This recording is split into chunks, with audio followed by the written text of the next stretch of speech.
Hi guys! Welcome back to my YouTube channel. At kung bago ka pa lang dito, don't forget to like, subscribe, and share this story sa mga kakilala niyong mahilig makinig ng mga horror story. At bago natin simulan ang kwento ni Rachel Ann, kung may mga nakakatakot kayong experiences, send nyo lang yon sa FB group natin or di kaya dyan sa comment section. So let's start! Gusto ko lang ibahagi ang isang karanasang nangyari sa akin nung admission season sa isang state university dito sa aming probinsya.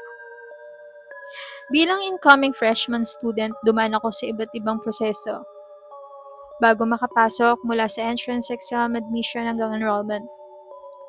Pagkatapos ng 3 hakbang na iyon, kailangan ko pang sumabak sa major specialization examination dahil secondary education ang kukunin kong kurso. May main campus ang university at meron ding isa pang campus kung saan naka-assign ang lahat ng education students. Tatawagan ko na lang itong Campus B. Noong umaga, bandang bago mag 7 a.m., nasa main campus na ako para sa admission requirements. Natapos ako bandang alas 10 ng umaga pero kailangan ko pa rin bumalik ng 1:00 ng hapon para sa NSTP orientation. Buti na lang at mabilis lang ang orientation at natapos ako bandang 2:35 p.m. kaya umabot pa ako sa oras para pumunta sa Campus B para sa exam. Umuulan noon kaya para makatipid sa oras at lakas, nag-tricycle na lang ako.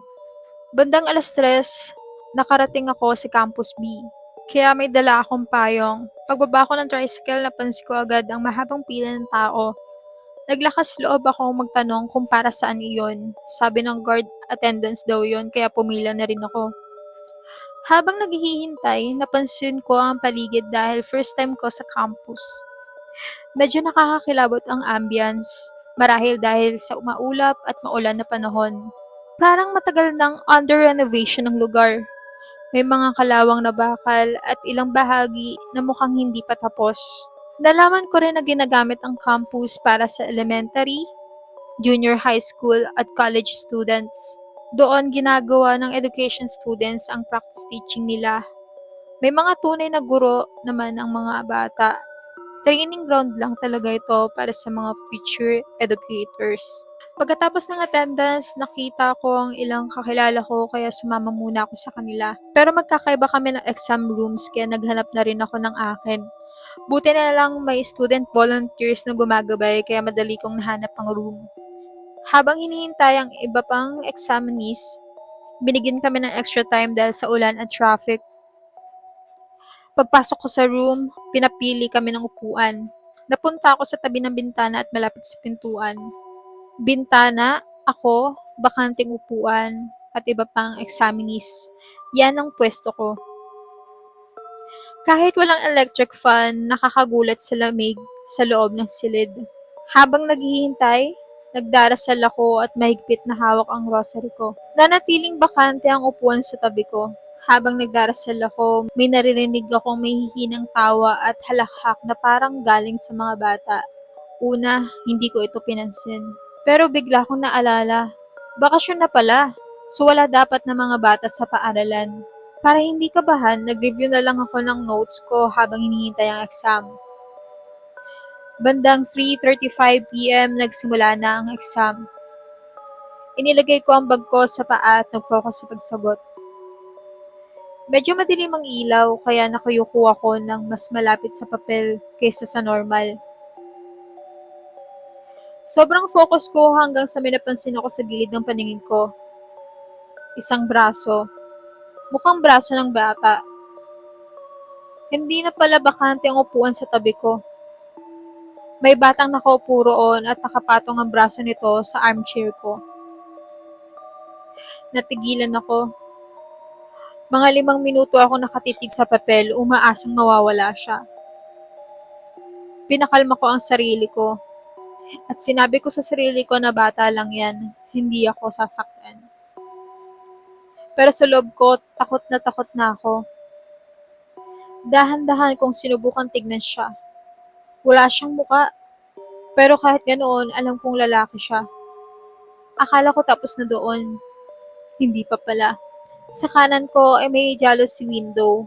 Habang nahihirapan ako sa isang tanong, napatingin ako roon habang nag-iisip. Bigla akong natigilan. May handprint na nakadikit sa salamin, pero wala namang batang nakikita. Walang silhouette, walang katawan, isang handprint lang. Hanggang ngayon, hindi ko pa rin maipaliwanag ang nakita ko nung hapon na yun. Yun lang muna. Kung magkakaroon ulit ako ng lakas ng loob, may isa pa akong kwento. Mula naman sa dati kong paaralan dito sa Camarines Norte. Mas natatakot ako sa, mga ganon, yung may tumatawad na bata, tapos wala namang bata, tapos may makikita ka, braso ng bata, like, pero bakasyon naman, yung imposibleng magkaroon ng bata dun sa area. Para sa akin, natatakot ako sa ganun. Alam niyo yung yung pinalabas sa KMJS, yung sa call center, yung bata si Junjun. Natatakot ako habang pinapanood ko yung series nila. Habang pinapanood ko yung episode na yon, natatakot talaga ako. Mahilig ako sa kung kilala niyo ako na sabi ko na rin na mahilig ako sa mga horror movies, sa mga horror stories. Pero nung time na yun, habang pinapanood ko yung episode na yun, tumatayo yung balihibo ko, which means maganda siya.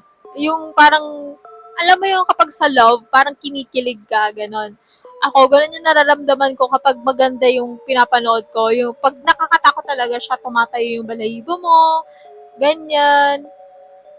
So, nung pinapanood ko yon, tumatayo talaga yung balahibo ko, nakakatakot. Lalo na nung yung pina, pinari, pinarinig nila sa atin yung audio na palitan ng message or palitan ng tawag nung call center agent tsaka yung customer na merong tumatawa na bata. Nakakatakot. Tapos ang galing ng pagkakagawa nila ng episode na yun. Kung hindi nyo pa napapanood, bakit hindi? Panoorin nyo, ang ganda. Si Junjun, ganon. Search nyo lang dyan na KMJS horror episode Junjun, yan, ganon. Tapos makikita nyo, panoorin nyo, maganda yung ginawa nila. Natakot ako, so it means maganda. Maganda yung ulit-ulit. Pero yun, nakakatakot siya.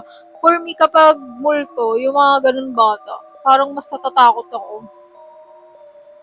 Do you wanna play with me? Yung mga ganun. No, I don't want. Matanda na ako, di na ako naglalaro. Nakakatakot siya, guys.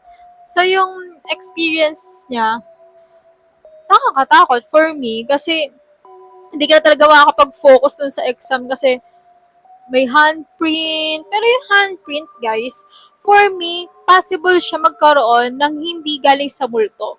Kasi syempre, 'di ba? Ang handprint tumatagal yan ng ilang oras, ilang weeks, hindi yan natatanggal as long as hindi yan nalilinis. So yung handprint, pwede siyang ang explanation niya habang hindi pa bakasyon, syempre yung mga bata doon baka may nakahawak or hindi bata, sadyang malit lang yung kamay. Pero yung yung nakita niya na may katabi siya, ayun, yun yung nakakatakot. Tapos may naririnig pa siya. 'Di ba? So, ayun guys, if may mga ganun kayong story tungkol sa school, send nyo lang dyan sa FB group natin. Gusto ko talagang magbasa or naiingit ako sa mga nagkaroon ng experience na nakakatakot sa school. So, yeah. So, yun lang guys. See you when I see you. XOXO. Bye-bye.